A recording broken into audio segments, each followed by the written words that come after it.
fragile.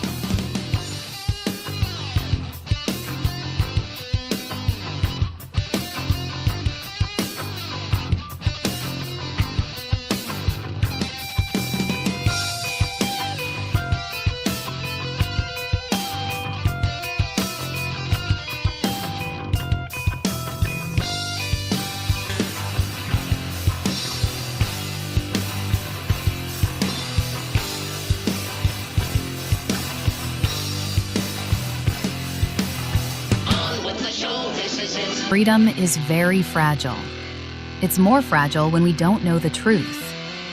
You're about to be part of FramersView, where truth is the foundation of every day's program. Join us live every weekday right here on Rumble at 1 p.m. Eastern. Now, here's Neil Frame on FramersView.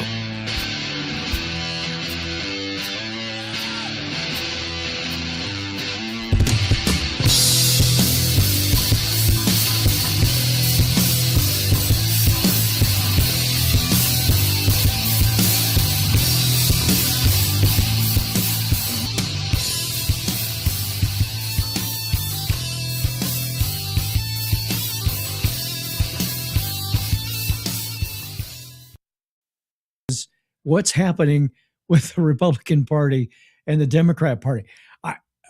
Right now, I'm stunned. I want to believe, but I'm stunned. Does that make sense? So here's the deal. We have California, I say the most liberal. That's a hard one to identify between New York and Washington State and Oregon and California. But overall, it's been Democrat controlled for decades, kind of like Illinois, not Illinois, but Chicago. All of these states and cities have been so powerfully controlled by that Democrat Party, and the trouble that they're in based on that. There's just no way to get around that. So last night, I'm watching. Well, first of all, welcome to the show. Do me a favor, would you? There's a little button that you can click on, follow, and you can click on like, and you can subscribe, and you can do all kinds of fun stuff to be able to help me, because I'm trying to build this show, and it's not easy. There's 4,277,000 other podcasts out there. And we try to do a good job and give you information that most people don't get. And a lot of it has to do with history. A lot of it has to do with understanding where we are, how we got there, and what we're going to do to get through this. And it's not just the simple crying and moaning about what the Democrats do, although I can't help but cover that because that's the story. So here we stand with a debate last night on our local TV station for the governor of Colorado, and I'm watching this. This is before the election numbers came in on a national basis. I'm watching this debate by three candidates that's running for governor, and I have to tell you, we don't deserve to win. It was that bad. And the reason is nobody really says, I'm running for governor in this state, because they all go, we're going to spend a bunch of money. Nobody's going to throw any money in this, and we're not going to win. And, I don't want to take we're not going to win as a fact. I don't believe that necessarily. I know that we are so blue, so dark blue, almost California blue, that it's hard to imagine that we could get back to even a Bill Owens, who was a Republican governor. God, it was in the 90s. I can't remember what years he was, but since then, it's just been liberal, including John Hickenlooper, who is now a senator in our state. Bennett is another guy that's running for governor's race. He's in the Senate right now. They're both just, you want to take a shower after you watch him. But they're still going to have the strength of the blue state and three candidates that's going to go through a primary, and any of them to win they're going to have to really step up their game to be able to win. That's the way it is. So that's the local. Now we look at the national. So last night, as you know, we had California, which was the big behemoth one. You had New Mexico, you had Iowa, of course, New Jersey. There were a number of things. I think next week or week after is going to be Maine, which is going to be another one of the big issues because of our Nazi guy that's running. And so all of those things that are happening are pretty fascinating, except for this. Well, this is fascinating too. The number one person for governor in California, that state out there on the west side of the country, that state that has all Democrats, and Newsom is the governor right now. The guys that are controlling everything and putting everything into the trash bucket. Guess who's leading in the election count? They say it could take days to come up with the answer on that because, of course, the Dems have got to fill out a lot of ballots and stuff to get those in there to change the vote. But that's another story that you're going to say, well, you're just another conspiratist. Yeah, maybe I am, and maybe I'm not. I don't think so. I don't trust anything these people do. But that's not the point. The point is Steve Hilton running for the state of California governor is leading Becerra, who's the Democrat that's second place, which means those two would be running against each other in November. And everybody behind them, it's pretty far away. Steyer is like 15 points behind. I don't think he's going to come back. But Steve Hilton, a guy that came from England, that was a Fox News Saturday night TV show. He was a big part of of Europe and England separating and all of those kind of things. He's come to this country, became a U.S. citizen, did it all the right way. Pretty smart guy. But the point is, he's leading. And then you go to the mayor's race, where Spencer Platt was, nobody knew him unless you watched his show on TV. And you see him behind by like 3 or 4 points right now. And that 3 or 4 point spread is in a primary.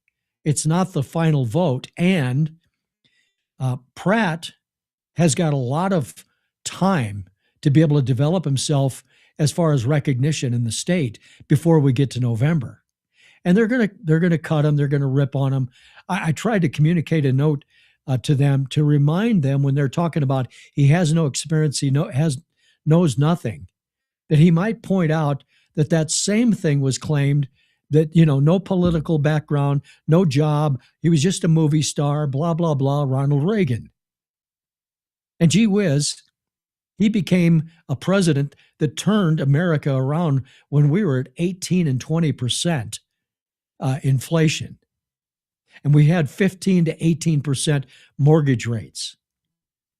And Reagan turned that around. And I said to you people, everybody that watches this show, I've said this so many times, that what has occurred, or what did occur overall, is that Reagan came in and he was starting his second term campaign before things really started to turn around. Now Trump's doing the same thing, and he has a war to deal with, obviously. But where we are today is I've said it before, there's a point where you go, have you had enough? And the have you had enough point in California is where everybody stands.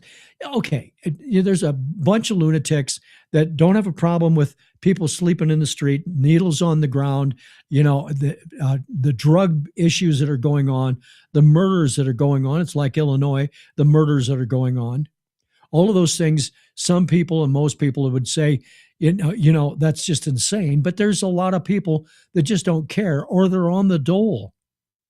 they're not going to vote for anybody else because they don't want to lose the money. Think about that. By the way, I meant to mention my shirt today is orange for a reason, because Orange Man, as the Democrats call Trump, is still a huge influence. He's, I think, 37-1 as far as winning on people that he's endorsed. But here we are today with, first of all, Steve Hilton is running with another Republican, not with, but including another, I think it was a sheriff of Santa Rosa or someplace. And he wouldn't get out, but he got 14% of the votes. You take him out of the picture, which will happen when Hilton and Becerra are running next in November. And there's going to be a lot more people that will probably vote for Steve Hilton. If they're going to vote for the sheriff, which is a Republican, they're probably going to switch over to Hilton in the final campaign in November. So there's hope. And honestly, I think there's more hope than people think in the LA race. The LA race is a little different in this respect. You have a lot of people. I was looking at the numbers. In fact, I meant to take a look at that. I'm going to look at that sorry, I'm always looking up when I'm looking at my other monitor. But I was looking at the numbers, and it seemed to me that she was ahead by, see, updates. Stand by. Just saw another thing that popped up there about Scott Pelley losing his job. We'll talk about that here in a few minutes. But anyway, I'm not getting it.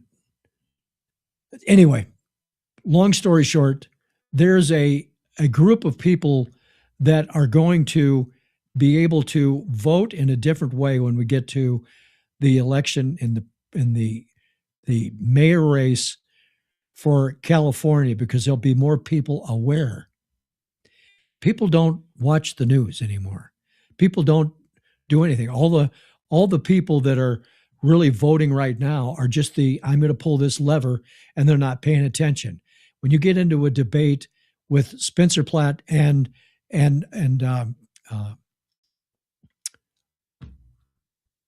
Bass. I always forget the name Bass because every time I say that, I want to go fishing. But anyway, when that debate happens and the mayoral race is going on in true form for November, I think Pratt has a very good chance of bringing in more voters for him, because people have had it. They've had enough. They've just had enough. So, that's the good news. There's some bad news, and I'm gonna show that today. There's a lot of things to cover.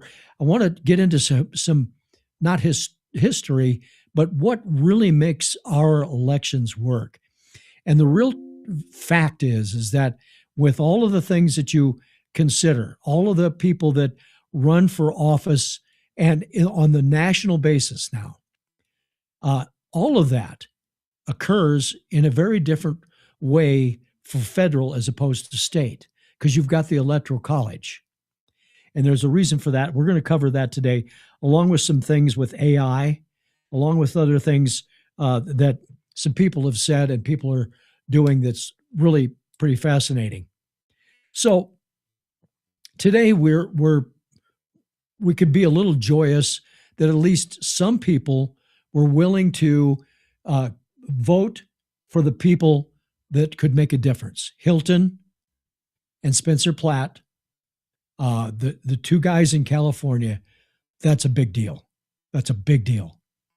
Now, there's other states, New Jersey, we'll talk about that here in a little bit, that there's voting that happened last night that's just insane. But I'm feeling like California is at have you had enough, and New Jersey is just on the up ramp to get to that point, if that makes sense. And of course it does, because I said it. But anyway, we're going to be able to figure this out as we go along. So Part of the reason we have a major problem with the elections and who wins, other than illegal voting, other than ID, all of that stuff, I'm not going to say it doesn't matter, but there's a big picture here. And that is what the press does, what the press says, and what the press doesn't say that causes people that watch ABC, CBS, NBC, CNN, MS Now, they don't hear. Now, CNN has started to get a little bit to a point where they've realized, because their numbers are so bad, they got to do something to get their numbers. And even though they have to just bite their lip and do this, they got to do it if they want to keep their jobs. I mean, it's kind of that at that point. I remember when CNN started, that was basically, what, probably in the 80s. And Simpson was on trial. They were doing that on CNN, that whole trial. And that made them grow. And they were doing great news and they were covering a lot of things. And then they just went off the rails. ABC, CBS, and NBC. Hey, when I was a kid, we didn't know what the truth was because there were 3 networks and they are all liberal. Walter Cronkite wasn't, a middle of the road guy. He was a liberal. He fought being anything other than that to be able to do the news and try to be somewhat balanced. They don't even have to be balanced anymore. The FCC does say, hey, look, if you're going to interview this Democrat politician, you have to give an opportunity for the Republican side. They have to do that. And that can cause a problem for CBS is the biggest one on that. And they always claim, we offered them time and they've refused, or we haven't heard back. Of course, they do that. They make the phone call and they invite them and they wait 5 minutes and they say, well, we didn't hear anything. That's the game. And it's a game that will continue to go on over and over and on and on. So the press doesn't tell people, and in school, don't tell people. And the school that you go to probably doesn't spend much time on civics or history. It's different in every state, in every city, in every county, and every little district of schools in your town. But overall, civics and history is not a big part of the program. Civics is huge, hugely important. So there's a really important guy that's just wrote a book, and he's a Navy SEAL, wrote this book with the idea or opportunity to make people understand. It's kind of like I'm reading Lone Survivor, but with Marcus Luttrell right now, and I haven't finished the book yet because I've been busy. It's a fascinating book. But what those guys go through to become SEALs, you can watch the little films and see different things. Reading the book and hearing what these guys go through, I was pretty tough. I'm a smaller guy. I was pretty tough. I fought for a number of years. I read that and I went, there's not a chance I'd have survived that. Not even a chance. It is the elite of the elite of the elite people that are elite that goes beyond elite to become, anything close to being a Navy SEAL. And those guys that get through are smart, they're strong mentally, they're just all that in a bag of peanuts or a bag of chips. My wife likes to say bag of chips. But the press and what problems there are. So this guy has written this book, and he was doing a book signing. He was out, doing his promotional. And a school teacher came up to him and he said, he says, we have a problem. By the way, his book is over the top, I guess, as far as numbers of sales. And as this has been going on, and he's been doing these signatures and stuff, a teacher comes up and he tells him he's lamenting over the fact that the students won't stand for the Pledge of Allegiance. Now, when I was a kid, of course, we did the pledge. And if you didn't sign up, you got to go visit the principal's office. This is America. We're proud and we're patriotic. That's the way it was. And it wasn't just, my little school. It's what everybody was. In fairness, grade school, we're talking the 50s. But they don't want to stand up for the pledge. And so he's talking about this teacher talking about that. And how did you resolve that? And I want you to hear this, and then we'll talk about it on the other side. Book tour is crazy, and there are hundreds of people in line, and people are coming through and getting their picture, and I'm signing books after I do a little talk up front. This teacher came up and starts talking to me about his students, and I'm thinking, okay, what grade is this? What's happening? It's a little different than I've heard before. And he said that his students were not standing for the Pledge of Allegiance, and so he was trying to figure out what to do about that. For some reason, he started assigning my books to them to read, and for this age group, they started to resonate, and maybe that's through the character, through the story, or whatever it might be. The books and them sitting down with those books and reading instead of scrolling made an impact, and they started standing. Think about that. These are students that they refuse to stand. And he puts the book in front of them and they read that, and all of a sudden they've changed. That's a book. Just a book that's been read, and you've influenced a group of young children, people, kids, that not only did they read the book, but it influenced them enough to stand for the national anthem, or not for for the Pledge of Allegiance. Now, that's one school, that's one example. It's, just a little piece, but it gives you hope. It gives you hope that this is the kind of thing that could grow and feed into, as it is like in California. They've had enough. Then they hear something, they go, wait a minute, what? I mean, there's people that I know myself. We're talking politics in a group of people, and they just, all of a sudden, they're liberals. And all of a sudden they go, what? When did that happen? Or what are you talking about? And I go, well, what do you watch for news? Oh, I watch CNN. They've got all the news. And that's what happens with these people that don't know and they're not interested. I always have watched CNN and MSNBC when it was MSNBC. Before I even started this show years ago, I watched both sides because there's a point where if you're intelligent, you just kind of say to yourself, wait a minute, what am I missing here? Is this true? Is this really happening? And I went to CNN and I realized they were talking about something totally different. Then I did a little research. Yeah, what they're saying was true. And you have to look at both sides.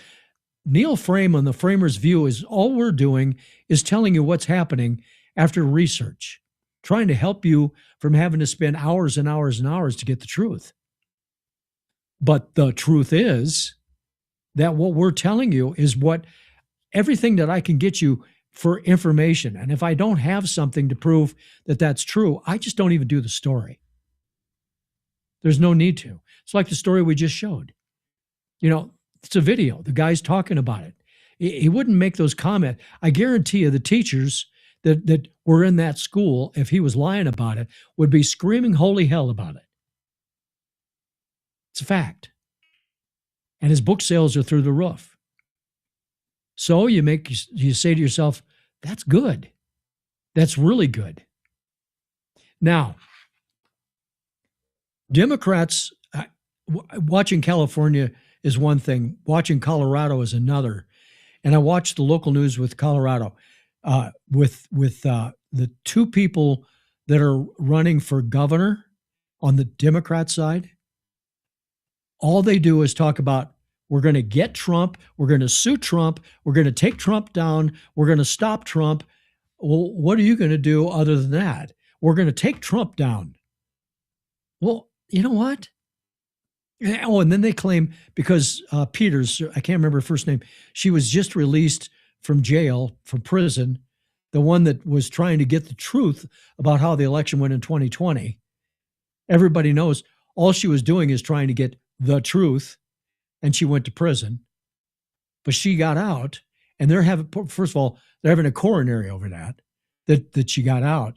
But her sentence was commuted by our governor, who's a total liberal, but he knew it was the right thing because it was over sentenced. No question about it. But they all make the comment, well, but Trump forced Polis into that. Well, maybe he did some.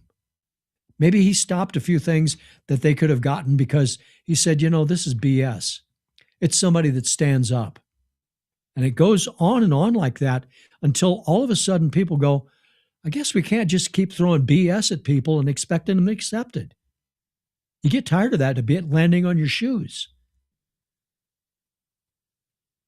So now here we are, a positive thing with this Navy SEAL book affecting these kids in school, and now they're doing the pledge. That could cause, if there's 30 kids in that class, that could cause 10 to 15 of them to really stand up and become Republicans or become patriotic or look at the Democrat side and go, boy, this doesn't seem right. It just doesn't seem right. So another positive, Steve Hilton was interviewed. And, Steve Hilton has two choices. He can talk really bad about Newsom.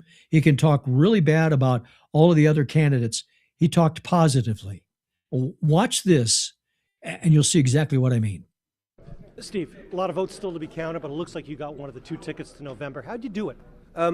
Honest, simple truths.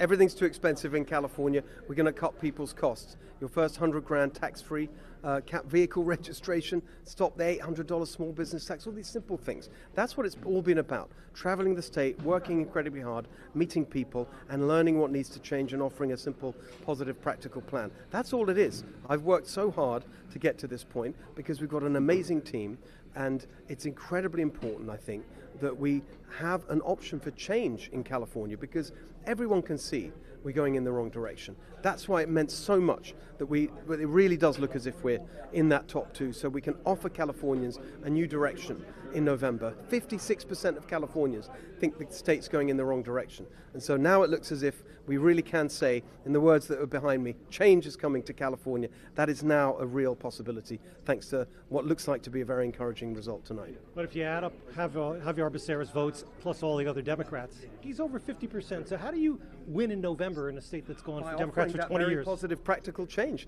56% of Californians want change. We're the only campaign that's really offering that. Well, finally, you talked a lot about Donald Trump in this first round. You're going to continue to do that in the general? Well, we're going to be working together when I'm governor to bring positive changes to California, and I think that's something everyone can get behind. Wow. Stayed with the story, stayed with his message, kept pushing the fact we're going to tell the truth, we're going to tell them what we're going to do, we're going to help them get through the issues that we have. That's what he did in England when they separated from the Union, from the European Union. That's what he's done when he was doing his shows. He stayed with the message. Now, his message was more politically driven against the Democrats at that time because it was an opinion show. But he's not in an opinion anymore. He's in a very different situation. He's running for office, and he has a message. And that message is, hey, we can fix this. We can bring America good into California and make it good. We can bring that flyover part of America into California. There's always going to be Democrats. There's always going to be liberals. There's always going to be people that push back. That's okay. It's about the dominant control that isn't okay. And Newsom and Bass And all of these other people, I showed you the video yesterday, I think it was yesterday, in California, excuse me, in San Francisco, them talking about reparations for Black people. He said that knowing absolutely he couldn't do it, that there was no budget for it. He even said that before he said he was going to do the reparations.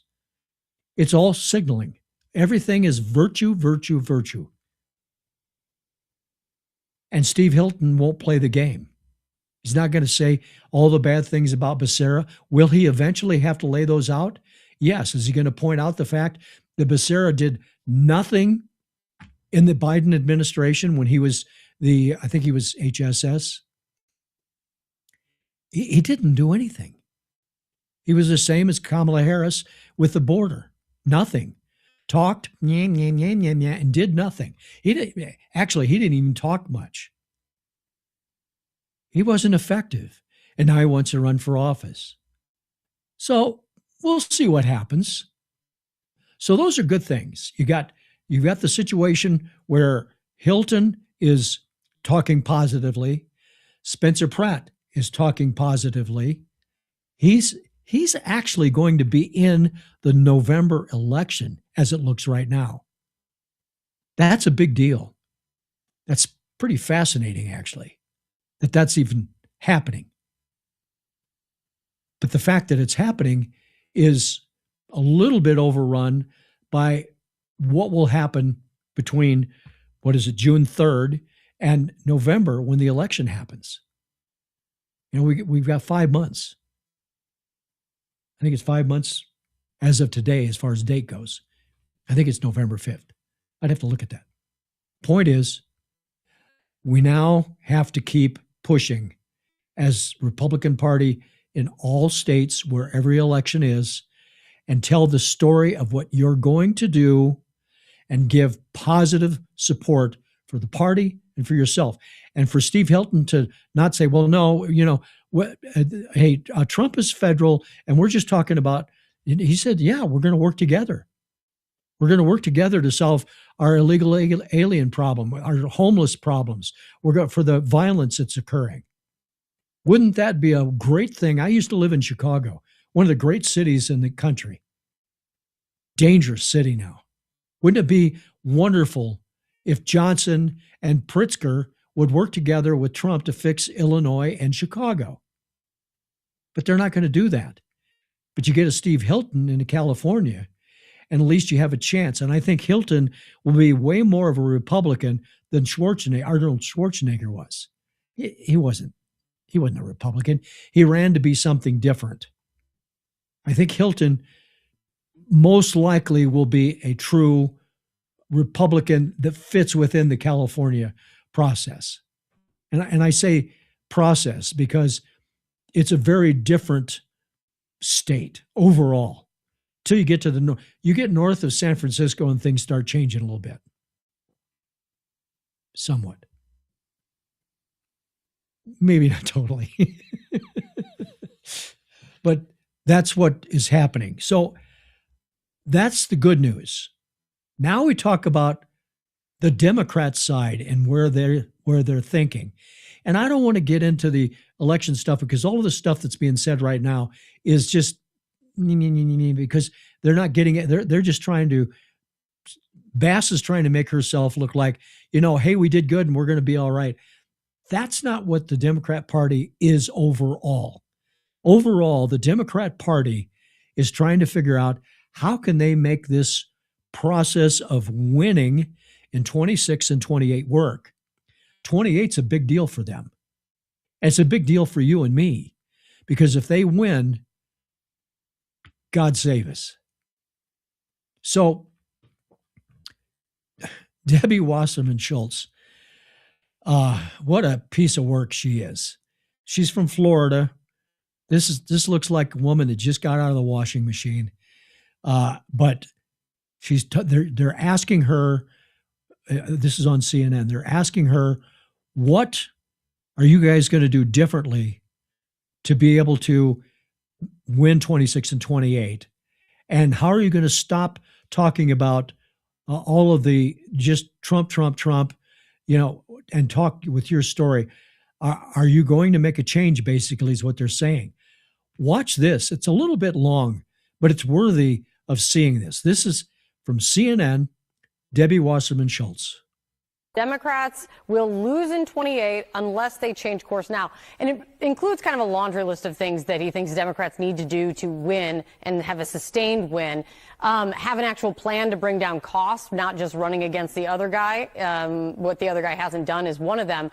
Plus also saying that the politics of today will require the party to overhaul its broken brand and stale agenda by elevating new faces and new leaders who promise to chart a course enough voters believe in. Also saying, quote, right now Democrats have no credible path to sustained control of the Senate and the White House.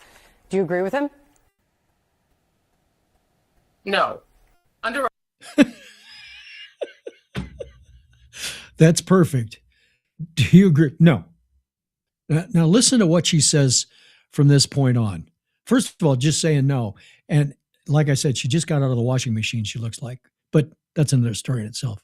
Here we go. Leader Hakeem Jeffries, who will be the next Speaker of the U.S. House of Representatives, we not only were able to pick up seats in a very difficult year for Democrats in 2024, but we forced the issue of affordability onto, and it has remained on the national agenda, particularly when it comes to the affordability crisis caused by Republicans.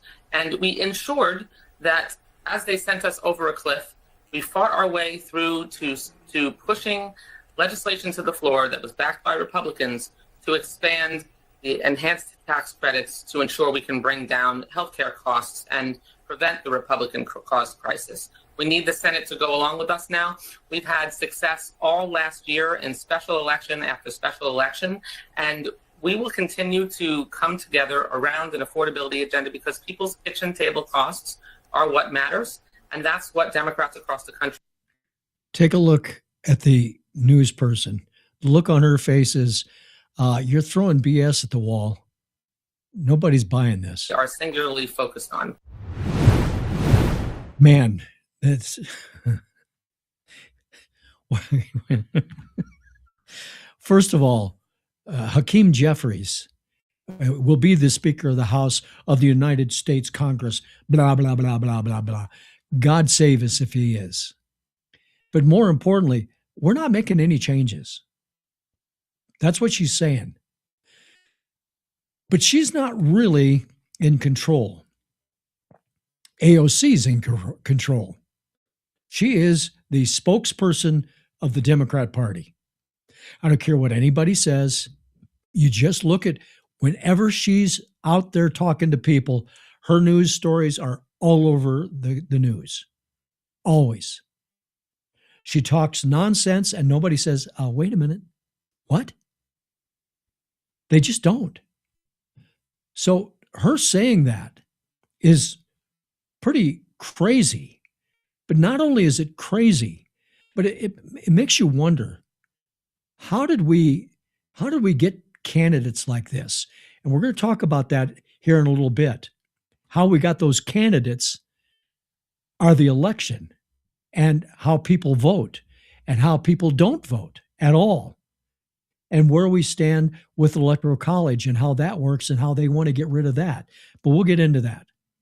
So that's a little bad piece there with her thinking that we're not going to change anything. We're just going to we're going to try to hammer this nail through a 1-inch piece of steel. It won't work, but we're going to keep doing it, which could be the demise of the Democrat Party to some degree. But I would suggest it's not necessarily that case, because they always seem to get it to work in some way, shape, or form. Although one of the election stories I've got today would tell you no matter how crazy it is, they still win. So the Nazi thing I did yesterday, I did a little playback of all of the politicians that called Trump a Nazi, acted like a Nazi, was a fascist, just over and over and over, when they claim they don't do that. But then there's a guy named Paul Krugman. Now, for those of you who don't know who Paul Krugman is, Paul Krugman is a guy that he's a financial guy. He was, I think, working within the Obama administration at one point, going back probably to even Reagan days. And he's a raging, is the only way to put it, a raging Democrat, liberal. Watch what this guy says about demagnification. This whole idea of MAGA, that they want it to be pejorative. MAGA, make America great again, should never be a pejorative. How does that happen? How do they think they can say that? And the answer is there's enough people that allow it to be said, and they don't do anything about it. They hate Trump. They hate the orange man. So watch what he says. This is just fascinating. We need to defang Trump as much as possible and make sure that neither he nor anybody who follows in his footsteps has power after the next two elections. But beyond that, we really need to do a thorough purging of the United States. We need a demagnification, and that is, I'm not going over the top by using a word that's very similar to the denazification that we pursued successfully after World War II in Germany. He knew exactly what he was saying. It's no wonder the New York Times kept him on the payroll over 20 years. But good on Paul. You managed to turn your ridiculous worldview into quite a career, even when it's proven you're often dead wrong.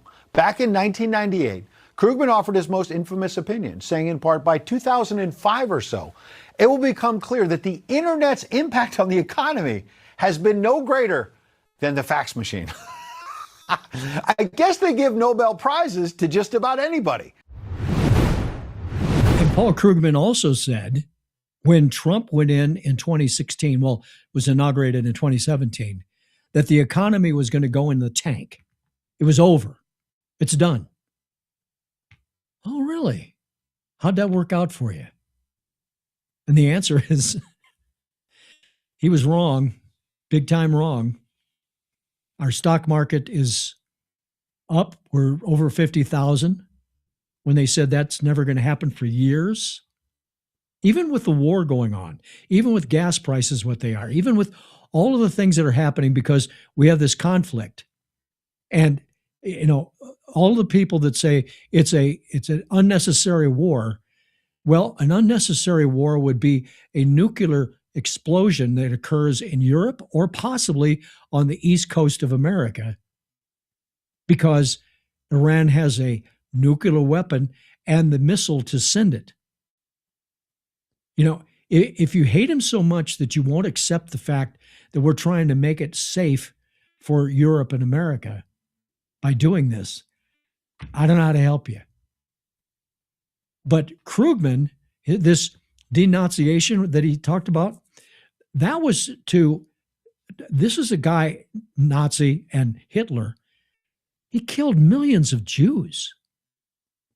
By the way, I think Krugman is a Jew. But my point is, this guy killed and ordered killing of millions and millions of people.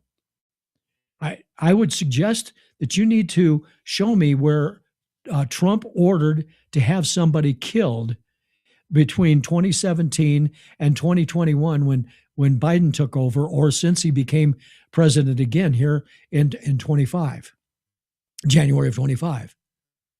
You won't be able to tell me one because he hasn't. So the demagnification concept that he has is hate. And even though he knows he's wrong, he can't be relevant if he doesn't say something stupid and ridiculous. And I refuse to do that. I refuse to play the stupid, ridiculous game. But they just go on and on and on with this. And Krugman's the great example of it. He's a great example in two ways. One is that he's stupid, and two is that he gets any press at all. I really don't know how he does it. Art Laffer, was the financial genius for Reagan with the Laffer curve, almost never has gotten behind or in front of a camera. He resists it. Hillsdale College has a free course with him talking about the Laffer curve. And if you haven't seen it, you can sign up and go through the course. It's free with Hillsdale College. It is fascinating. Now, if you're not into money and economy and all of those kind of things, it might seem a little boring to you, but it is fascinating. And I've always been fascinated with it. So that's a bad thing. Another bad thing, I want to show you a short video. And there's two things. One, this is Bernie Sanders, who, by the way, is standing strong supporting Plattner, who's the Nazi lunatic that's in Maine. That right now is standing pretty strong before his primary. He's not running against a very strong Republican, being Susan Collins. But this guy is crazy. But then you have Bernie Sanders, always crazy. Crazy Bernie, that's what everybody calls him. You know, never really has had a job, but he's worth $3 to $5 million. He's made his money as a politician on his salary. Made $3 to $5 million that he's got in the bank. I mean, everybody says, well, you know, he makes $200,000 a year. Well, okay, you got a home. In his case, he's got multiple homes, but you got a home and you've got an apartment you have to live in DC when you're there, and you've got to buy food and groceries and do all of the things and pay your bills, and that $200,000 goes away, a lot of it. So to become a multimillionaire would be really unrealistic. How did he do that? But he's really, really caustic. So he's coming out of a building, and this news person in the background, you can hear her ask some questions. And instead of answering anything, he goes into the Trump's corrupt world. Watch this, it's quick. Any comment on the meeting overall? Are you with the Republican Party? It doesn't matter. Are you talking about morality and corruption with President Trump? Have a nice day. Senator Sanders, what was discussed during the meeting? No answer on the question, none. And instead of answering the question, he has to call Trump names, and he's all the bad guy. The only purpose he has is to try to get enough people that see him on the news that's saying that Trump is a bad guy, orange man, and that's all he wants. He doesn't have any message except for Trump's bad. That's really sad that we can even be at a point where they don't even have a basic message. How can that be? How can you not have some message of saying, we're going to make a difference for America? Here's what we're going to do. And then people can look at that and say, is that even feasible? You know, we're going to raise taxes on the rich. Well, they've proven that up in Seattle and in New York, that isn't working because all of these big companies, adios, they're out of here. So, what's your message, man? Tell me what your message is. But the message is to keep people from knowing the truth.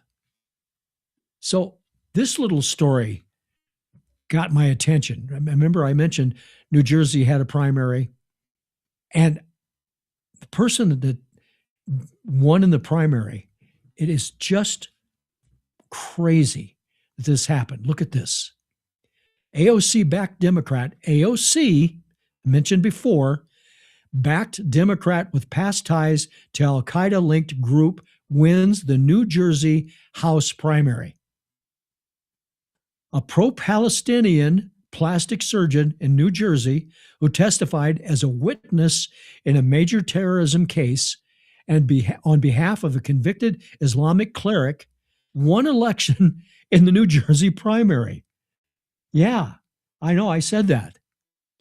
Adam Hisham Hamawi, I guess it is, a former Army combat medic born in Egypt, won the 12-way Democratic primary contest for a solidly blue House seat, according to the Associated Press. Now, think about that. Out of 12 people, 12,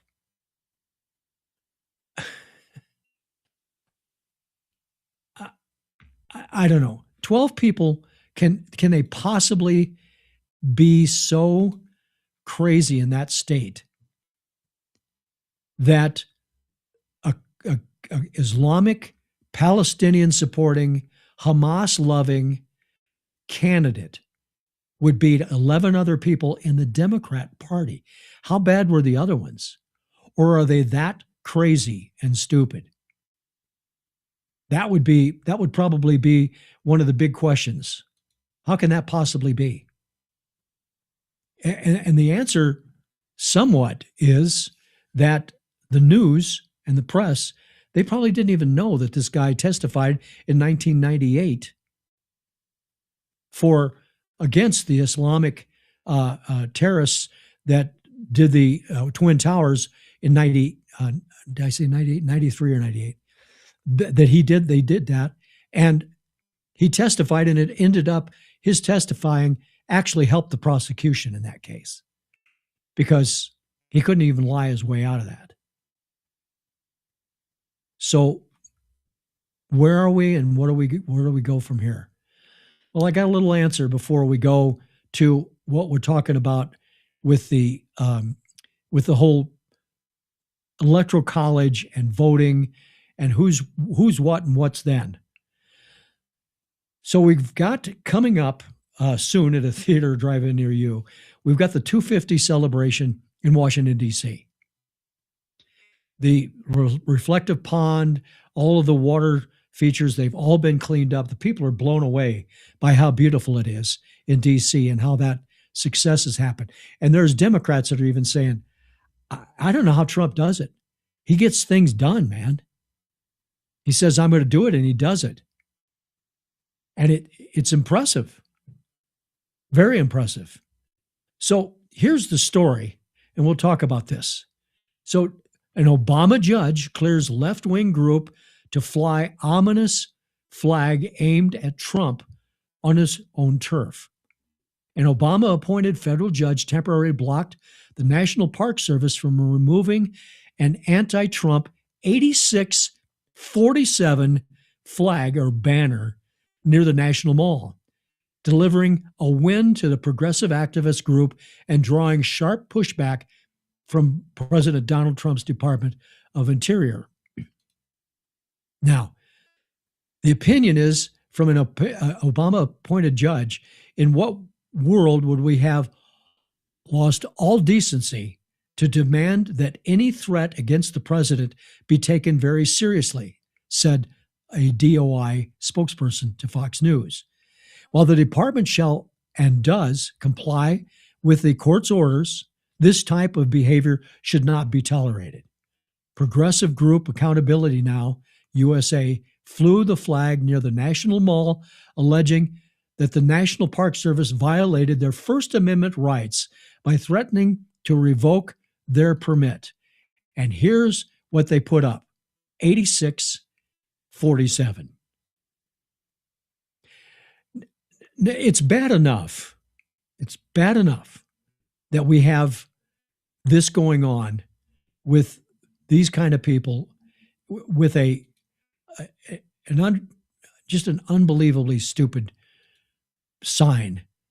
But it struck me that the other thing about it is, this is really bad for Jim Comey, the former FBI director that's being investigated over 8647, that is always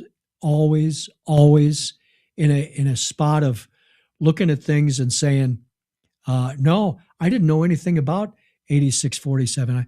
What does that mean? The head of FBI Didn't know what 8647 is, which is what all mafia talks about. If you don't know what 8647 means, you bury him 8 feet, 8 miles out, 6 feet deep. And 47, of course, is Trump. 8647. They would say 86 him. So now he's out in the dirt and he's buried 6 feet deep. 86.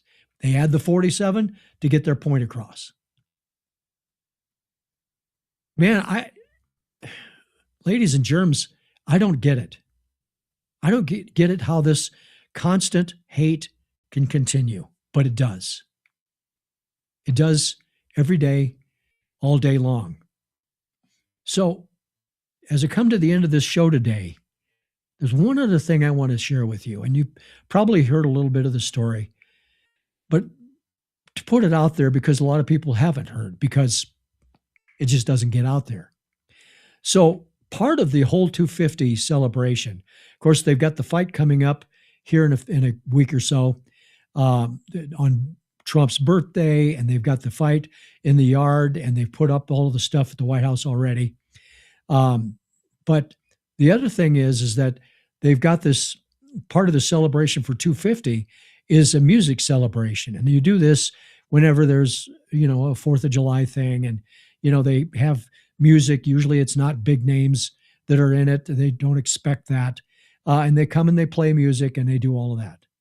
Well, now they don't even want to do that because it's politically motivated. I'm not making it up.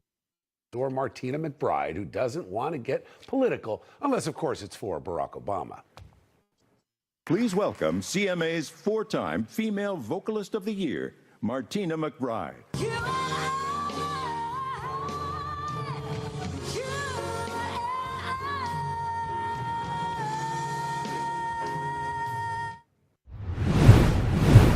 So, think about this. First of all these people that are doing these shows are claiming they didn't know that it was going to be political. Really? You didn't know it? It's at the 250 celebration in Washington, D.C. It's about our country. It's not about Trump. They're making it about Trump, which makes Trump even stronger again. So, at the end here, I was going to cover the Electoral College. I'm running out of time. We'll do that tomorrow. But here's the other side, and that's Vanilla Ice. One of the guys, most people don't even know who he is anymore, but he's going to do the deal. I don't agree with this guy totally, but watch this. Biden called up, and he said, my daughter's getting married. We need Vanilla Ice. I'd go play. It's not a big thing. You play for your fans. We don't get a chance to pick our fans. They pick us. And I'll go play for Putin, and I'll play in Iran if you want. It don't matter. Come on, man. This is a celebration of America. 250, the birthday of our country that we were born in. Come on. Enjoy the dancing. Don't take it so serious. Don't take it so seriously. He doesn't. We won't get into that. But he's right. It's 250 years. It's a celebration. I'd like to not see him go perform in Russia, but okay. It's not political. He can go and do whatever he wants to. The point is, he's going to celebrate America. And probably because this is a guy that made a whole bunch of money because he just happened to be able to be talented enough to pull off some big music back in the 80s and 90s. And now he's back and he's going to do it. All right, so we've covered a lot today. We should celebrate what's happened in California as a preview of what could be a change for our country. There's still going to be pockets. We all know that. There can be pockets that's going to be crazy, like the guy in New Jersey, and then he gets in. Or the guy that's running for office in Michigan. That's a total communist, fascist, Hamas lover. That's going to happen. But little by little, step by step, we can make a difference. We can hope that that will continue. So we'll cover the Electoral College tomorrow and what it really means, not just what it is, but what it really means and how and why our founding fathers understood the importance of Electoral College. We'll do that. I appreciate you being here. We'll be back tomorrow, 1 o'clock Eastern time. Until then, have a good one and rock on. Thanks for your support. Join the Framers View Monday through Friday at 1 p.m. Eastern.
Thanks for your support.